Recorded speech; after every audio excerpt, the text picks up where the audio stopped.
demişəm ha. Həcər desən ondan yaxşıydı. Demərəm. Mənim çəkdiyim ssenariyanı sən başqa qızlarla eləyirsən. Ha. Mən kiməsə Həcər demişəm indiyənəcəm. Az. Həcər məni istəndi mi?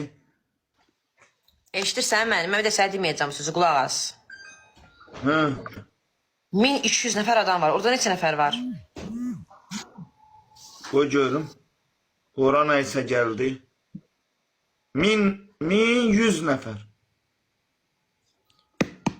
2000 nəfərin içində deyirəm. Mənimlə rəqs elədiyin kimi başqa qızlarla rəqs eləsən, mənimlə oynadığın kimi başqa qızlarla oynasan, sən səni silməsəm adım Aysel deyil.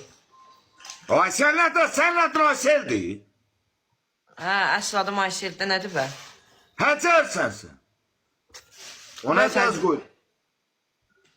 Yumurta. Az. 1600 nəfər adam var burada. Çok pahalı olaram. Mən. Dayan bunu da soyunacağım. Sən soyunanda sən dostum. Ma hədiyyatı. Sən də o qızlar kimi soyunursan, get-gedə sənə hədiyyə gəldiyicə nəsə bu. Eynəkçi sağ ol. 1800 nəfər. Hamınızın içində deyirəm. Sən ölənlərinizin gör. Uduzmayayım. Bu demədi ki, Həcər. Nə var? Bu nə tər şey, ağzın burnumun da suyu axır,